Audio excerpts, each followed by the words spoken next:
ইসলামী ছাত্র শিবির কতিপয় ব্যক্তির সমন্বয়ে একটি সংগঠনকে রিপ্রেজেন্ট করে না, সারা বাংলাদেশের সকল ছাত্র ছাত্রীদের প্রতিনিধিত্ব করে ইসলামী ছাত্র শিবির। আমি দুটো কথা বলে শেষ করব। নাম্বার ওয়ান, বিশ্ববিদ্যালয়ে নির্বাচিত আমাদের ভাইরা কিছু ব্যতিক্রমদের কাজ করছেন, যেটা আগে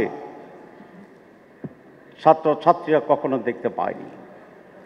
এই যে innovative steps, new thinking, new idea, progressive steps, executive skillness এবং প্রো স্টুডেন্ট যে কর্মসূচি, এটি সারা জাতিকে নতুন করে ভাবার সুযোগ দিয়েছে আলহামদুলিল্লাহ।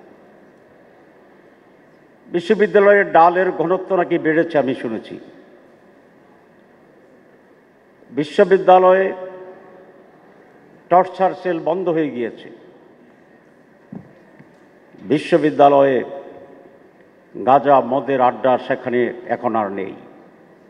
জাহাঙ্গীরনগর বিশ্ববিদ্যালয়ের আমার বোন বলেছিলেন যে অনেক স্পন্সর ডাকসুর জন্য আছে।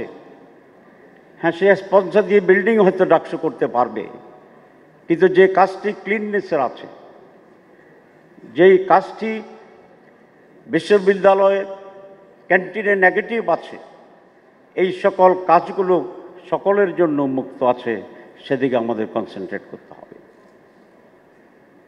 আপনারা জানেন 3 দিন আগে রিপোর্ট হয়েছে এই বছরের বিশ্ববিদ্যালয়ের যে কোয়ালিটির যে স্ট্যাটাস, 1000 বিশ্ববিদ্যালয়ের ভিতরে সারা দুনিয়ায় বাংলাদেশের একটি বিশ্ববিদ্যালয়ের নাম আসেনি।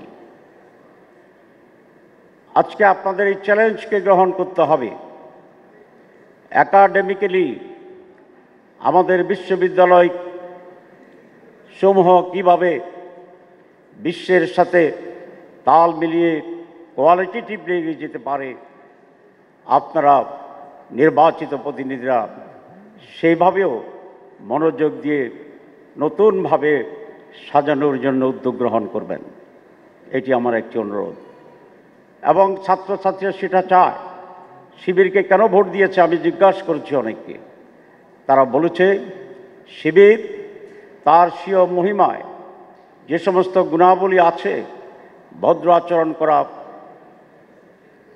কনস্ট্রাকটিভ কাজ করা, ছাত্রছাত্রীর কল্যাণে মনোযোগ দেওয়া, তার পাশাপাশি অত্যন্ত গুরুত্বের সাথে যেটা বলেছেন যে শিবিরের প্যানেলে যারা আছে তারা একাডেমিক্যালিও অনেক সাউন্ড এবং স্পেশাল।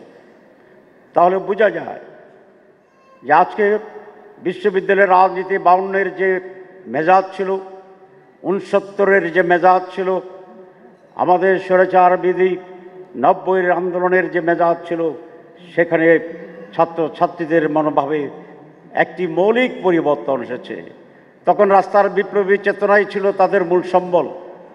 রাজনীতির অংশগ্রহণের ভিতরেই তারা নিজেদেরকে বহিঃপ্রকাশ করার জন্য সেদিন চেষ্টা করেছিলেন। কিন্তু আজ বিশ্ববিদ্যালয়ের ছাত্রছাত্রীরা তার চেয়ে বেশি গুরুত্ব দেয় একাডেমিক এক্সপানশনের উপরে, একাডেমিক কোয়ালিটির উপরে, একাডেমিক অ্যাডভান্সমেন্টের উপরে। কারণ বিশ্ব যেহেতু ছোট হয়ে আসছে, ঢাকা বিশ্ববিদ্যালয় থেকে পড়ে তাকে যেতে হবে আর কোনো বড় বিশ্ববিদ্যালয়ে পিএইচডি করার জন্যে।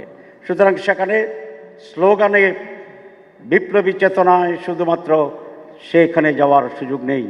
সেখানে কম্পিটিশন হবে আপনার কেরিয়ারের, একাডেমিক আপনার কোয়ালিটির জন্যে। তাই তারা এই কথাই মনে করে, যারা একাডেমিক্যালি এবং অন্যান্য পজিটিভ জায়গায় ছাত্র সমাজকে এক্সাম্পল তৈরি করে দিতে পারবে, they will be the leaders of the students. It is proof now. এটাকে আমাদের গুরুত্ব দিতে হবে। শেষ কথা, জুলাই বিপ্লব বিশ্ববিদ্যালয়ের ছাত্রদের রক্তের বিনিময় হয়েছে নেতৃত্বের জায়গায়। সারা দেশ তাদের সাথে ছিল, কোনো সন্দেহ নেই। আপনাদের সেই সংগ্রাম ফেসিবাদকে বিতাড়িত করেছে ভারতে। কিন্তু এই সংগ্রাম শেষ হয়নি। আপনাদের সেই সংগ্রাম দিয়ে বাংলাদেশের দুর্নীতিকেও প্রশান্ত মহাসাগরে ফেলে দিতে হবে।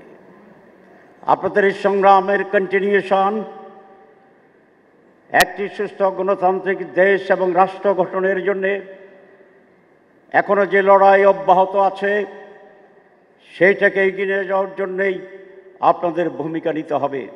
আজ সংস্কার নিয়ে যে জটিলতা তৈরি করেছে পরিকল্পিতভাবে,